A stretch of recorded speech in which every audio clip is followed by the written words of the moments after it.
If you have memories of having to walk to work in the hail or snow because you were too skinned to cover the bus or the train fare, or you've walked miles in the pouring rain or the baking heat to find work, then that is what this third video is focusing on today. It's about what it was like to be poor in the 1970s, but it's not all doom and gloom.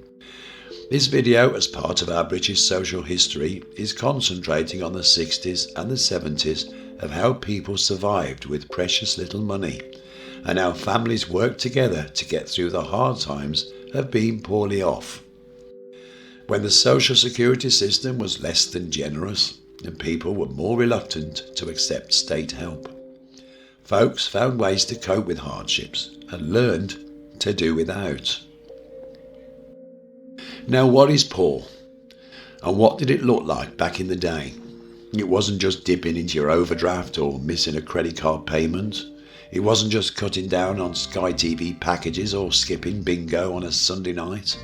It was a day-to-day struggle of juggling meals and trying to keep a roof over your head, and sometimes having no money in the house at all, or even facing eviction. The 1960s, 70s and even 80s were an era of families and even neighbours looking out for each other and sharing ideas of food and clothing in order to survive those cold winters. Borrowing and lending was internal. Just a pound note or a loaf of bread could make a massive difference between survival and going under. We had high inflation in the mid-70s, national strikes, 3-day weeks for starters. Technology was getting more sophisticated both in the home and in the working environment. Home technologies such as televisions, washing machines and radio record players were high-priced items and so unaffordable.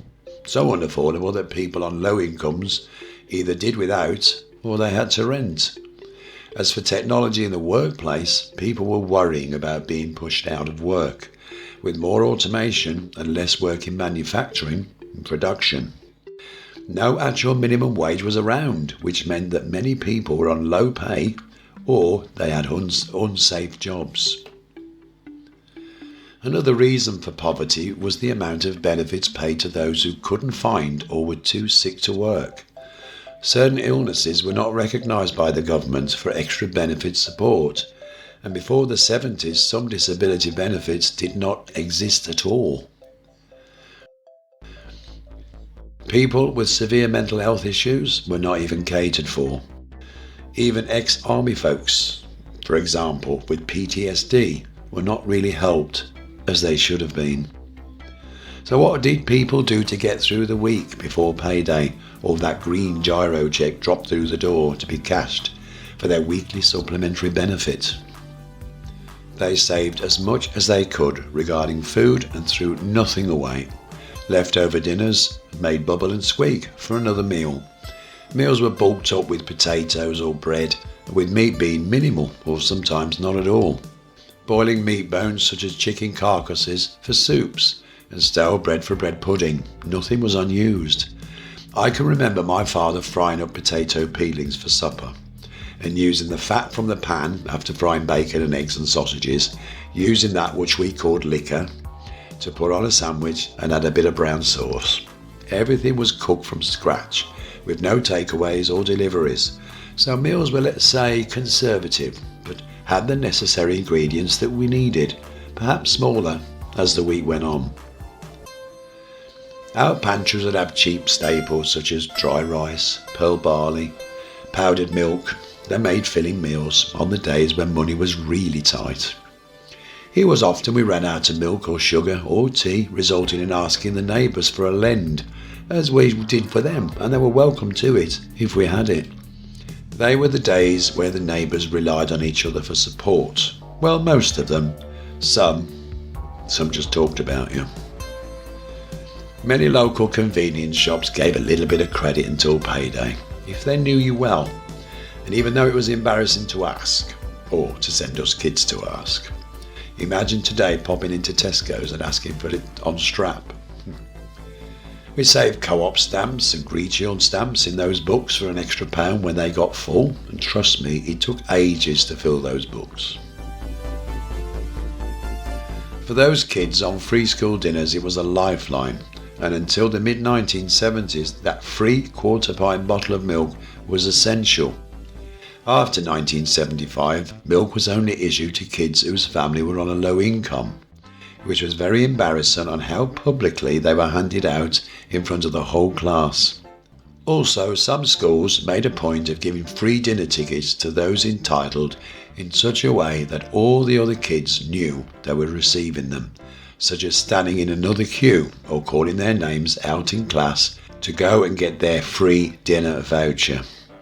It was almost like they got a kick out of what was led to teasing from the other kids at school.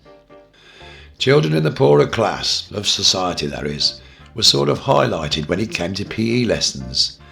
They were not able to sport the latest kits, trainers or pumps which parents were required to supply and pay for. However, school uniforms were free for those on benefits and low incomes, which at least did hide the fact of their child poverty, which by today's standards is what it was.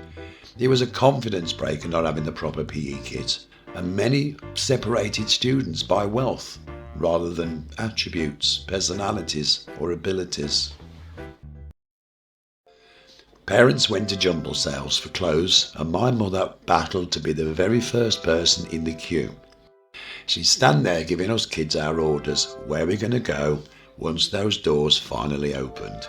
It was like being involved in a well-oiled military campaign. Charity shops helped families, even though they were not so much in abundance as today, but they were cheap. They were not trying to get top dollar for designer wear or vintage collectibles. How many of you, when you were kids, were forced into charity shops with your parents and prayed that no one at school would see you? Today I love the charity shops. There's no stigma anymore. Remember mothers mending clothes or unravelling jumpers, cardigans to knit, winter scarves or hats? Even though they weren't very nice, but they certainly kept us warm in the winter. They used to use the wool to crochet covers to protect the arms of your chairs. We were taught how to knit and sew as kids, and we used those old manual sewing machines that had been passed down in the family for years. Still got the little scars on the back of my fingers to prove it when the needle went in. Does anyone remember the WVS or the WRVS? It was a place that poor families went for free second-hand clothes that was ran by the Women's Royal Voluntary Service. It's how people survived. As kids, though, most of us already understood the family purse and kept it a close secret from our friends of how poor we actually were. For example, the school trip would be announced by the teacher and a letter would be given you to take to your parents to give their consent and for them to pay. How many of you did this, or maybe it was just me?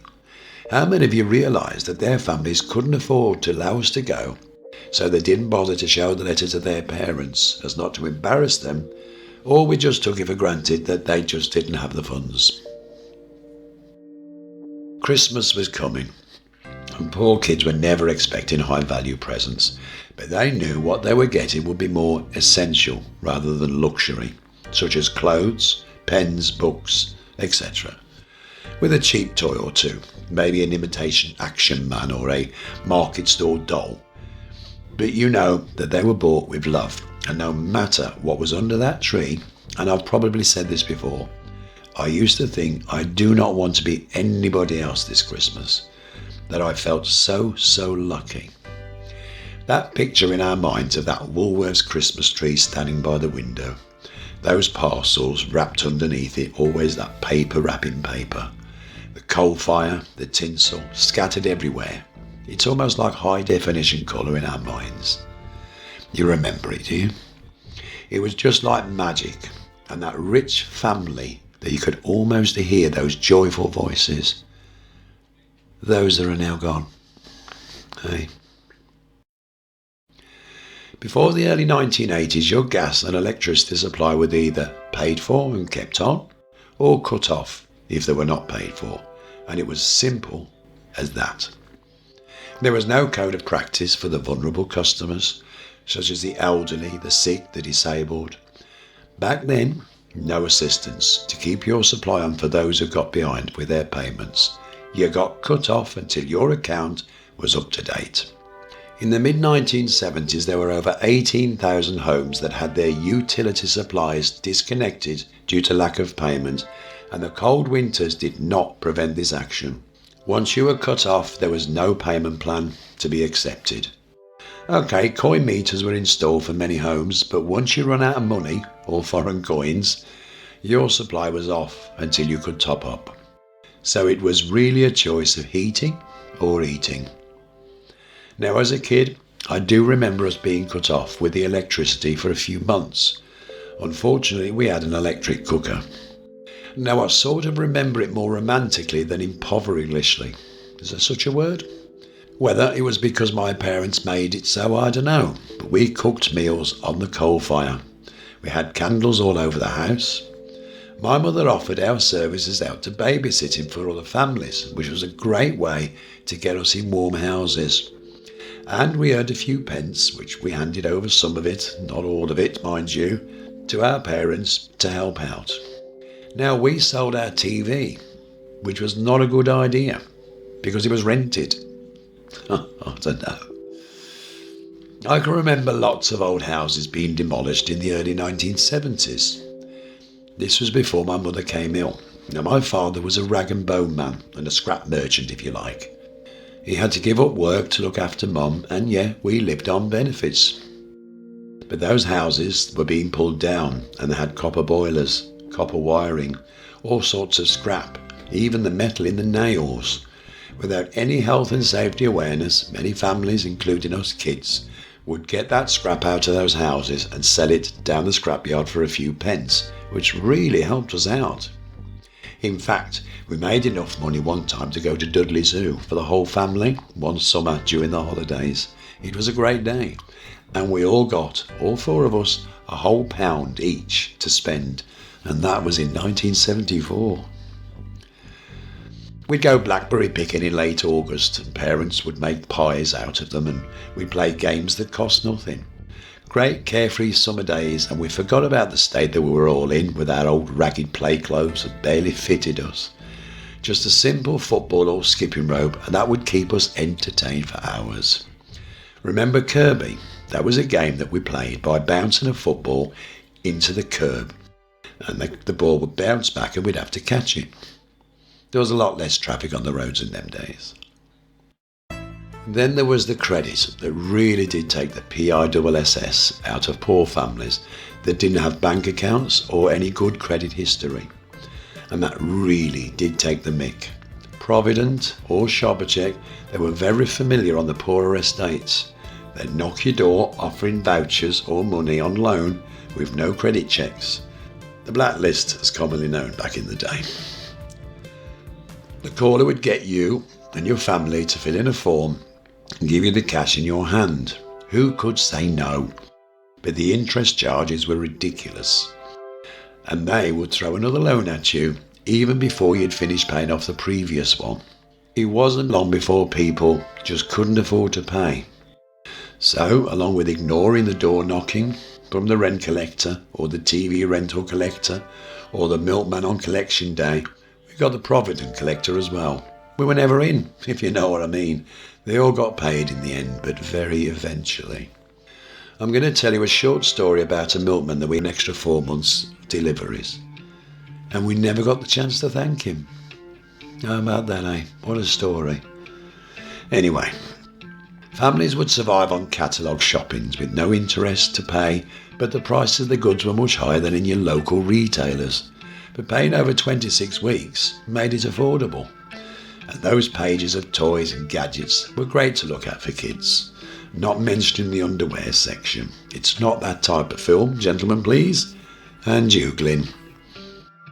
Of course, there were many households that would not take credit for personal values or realise that they could not afford to pay back at all.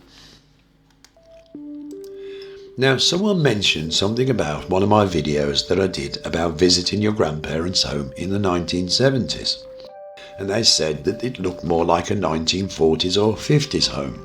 Well, yeah, even poor family homes in this era looked the same, with outdated furniture and second-hand items from years behind. But what was in your houses when you were young?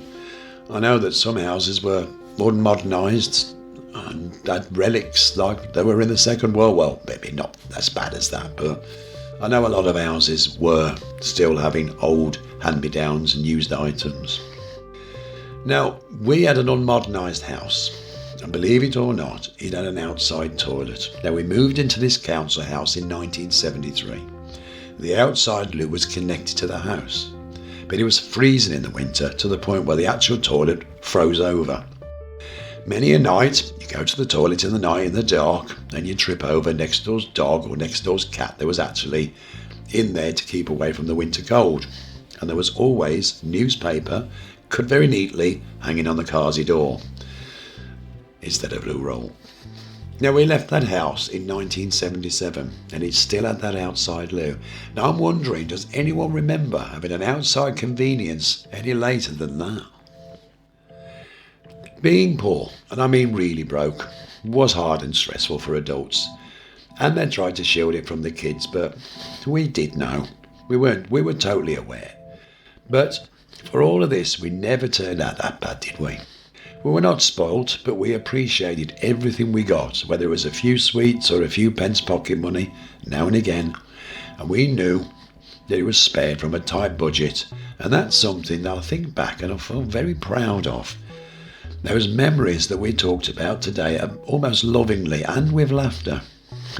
I hope no matter what your background, that you have enjoyed and felt some emotion and some joy from looking at this video. All it remains me to be saying is thank you so much for watching, and I am sorry about my croaky voice, and it's just bye for now. But actually someone did say something, and I've never wanted to ask this before, but somebody says, why don't you ask people to subscribe or comment? Well, okay, if you wouldn't mind, that would be great. Get to see all of these new uploads of this lovely rubbish that I like to keep banging on about, and my stuttering and my misspellings and all that. So why not give it a try? Anyway, thanks for watching, and bye for now.